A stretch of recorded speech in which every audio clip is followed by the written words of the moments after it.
You know that little voice inside your head, the one that points out all of the mistakes that you've ever made, that tells you all the things that you've done wrong, that tells you to be careful because you're probably going to screw things up, and points out all the terrible things that other people are probably thinking about you.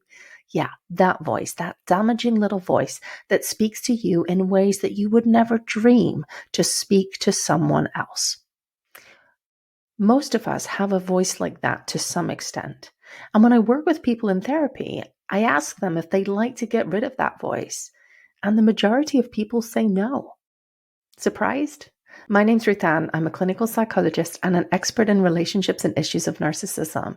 In this video, I'm going to talk about why we might be afraid to let go of our inner critic, why fighting with our inner critic might not be the most effective way to manage them, and how we might be able to make peace with our inner critic and with ourselves. So where do our inner critics come from? They may come from our parents or early caregivers. They may come from teachers or other trusted institutions with whom we felt a strong sense of belonging. They may come from wider social and cultural messages or from our peer groups. Our inner critic may even stem from or have been strengthened by more recent relationships with a partner, a boss, a close friend who has spoken to us in critical, harsh, or demanding ways. For some people, their inner critic is highly critical, pointing out all their mistakes, telling them that they're worthless and useless. For other people, their inner critic is more demanding, expecting perfection, driving them to exhaust themselves. And for others, their inner critic may be highly guilt-tripping, telling them that they're not fulfilling their obligations, that other people are going to think badly of them if they choose to take care of their own needs instead of pleasing other people all the time. If I was to ask you whether you'd want your inner critic to follow around a good friend or someone you cared about for a day, influencing their decisions, making them feel the way your inner critic makes you feel, the chances are you'd probably say no, you would never want your friend to be treated in the way that your inner critic treats you. But what about you? Would you like to be rid of your inner critic? Most people say no. And the reason for that is because many people see their inner critic as motivating them, as pushing them to be better. People can be concerned that if they didn't have an inner critic, that they would become lazy or sloppy or less demanding of themselves. Sometimes in therapy, I ask people if they'd allow their inner critic to speak to me. And I'll ask people's inner critic why they're there, when they came into their lives, what they're hoping to achieve. It may be surprising to learn that for most people, their inner critic is highly anxious. They're often trying to protect them from failure, from making a mistake, from being criticized by other people, or even being humiliated.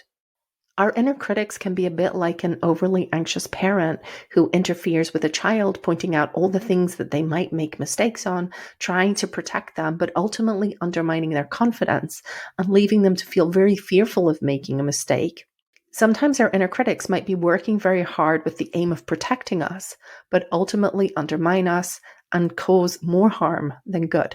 They can leave us feeling humiliated, overwhelmed, and hopeless, overburdened and exhausted, or even angry and frustrated and ready for a fight.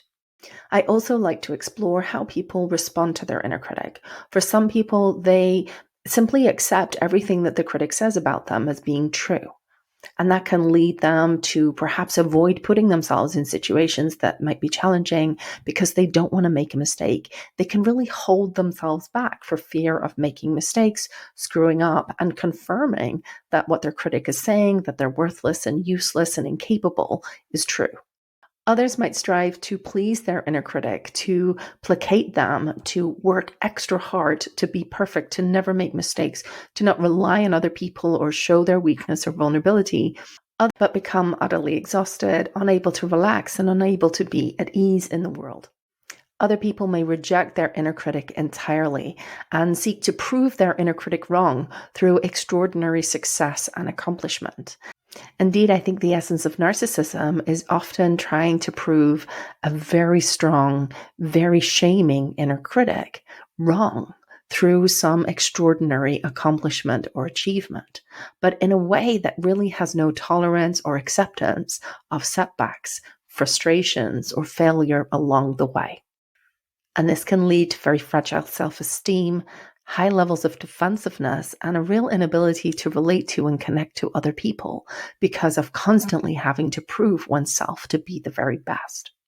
So, whilst our critics can wreak psychological devastation, leaving us depressed, anxious, and unable to accept ourselves as we are, causing us to exhaust ourselves and become stressed and overwhelmed, they often have good intentions. And their good intentions may be to keep us safe, to prevent us from making fools of ourselves or being criticized by other people. Understanding that our critics can have good intentions but devastating impact can be a really helpful first step in learning to relate to our inner critics in a different way. Now imagine your friend had a therapist who spoke to them the way that your inner critic talks to you. You probably wouldn't recommend arguing with the therapist. You probably wouldn't recommend accepting what the therapist said to be true. You probably wouldn't recommend just trying to placate and please that therapist and working really hard to prove them wrong. What would you suggest? Well, you probably suggest to get a new therapist. And that would be pretty good advice. There is another way to deal with our own inner critic, and that is by nurturing our own inner self-compassionate guide.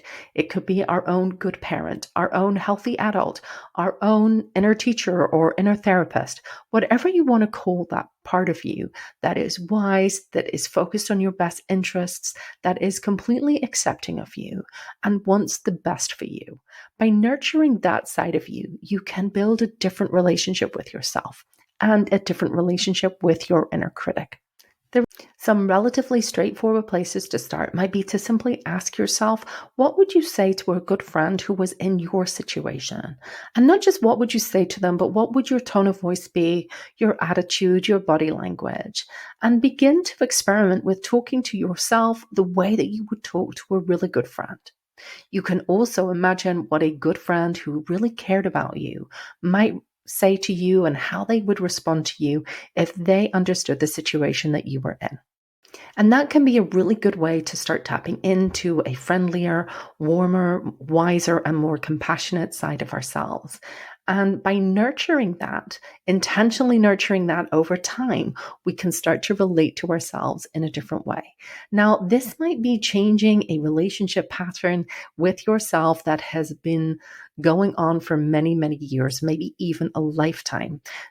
So if you do find that you're highly self-critical or you beat yourself up a lot, then please don't criticize yourself or beating yourself up a lot for being that way, for having that kind of inner critic.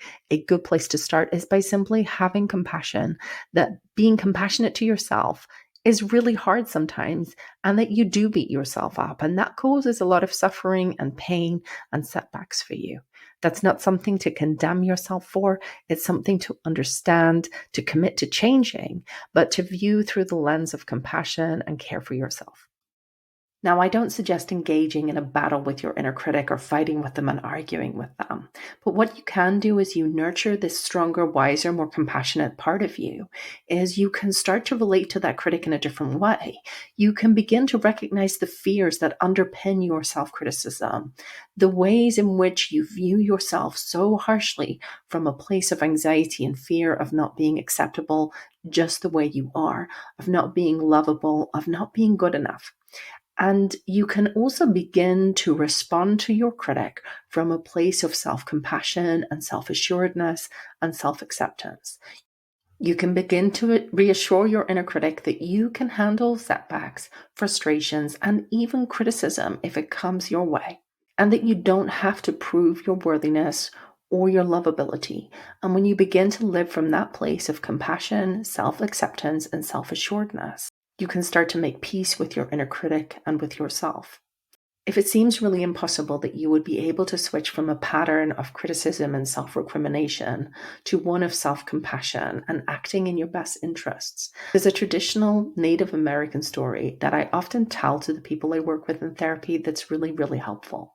In this traditional Native American story, a grandfather explains to his grandson that within him there is a terrible fight going on. There are two wolves. One is evil. He represents anger, self-pity, sorrow, resentment, regret, inferiority, ego, false pride, and arrogance. And the other is good. He represents peace, love, joy, contentment, acceptance, compassion, humility, kindness, generosity, and truth. And according to the grandfather, that same fight is going on in every single person. And the grandson asks his grandfather, which wolf will win? And the grandfather replies, the one I feed. Even if right now your compassionate self seems rather weak, if you commit to feeding it, to nurturing it, to intentionally building it, over time, it can get stronger and can become more dominant.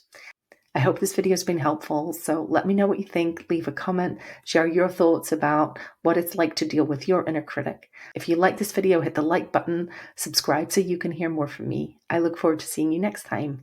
In the meantime, take good care.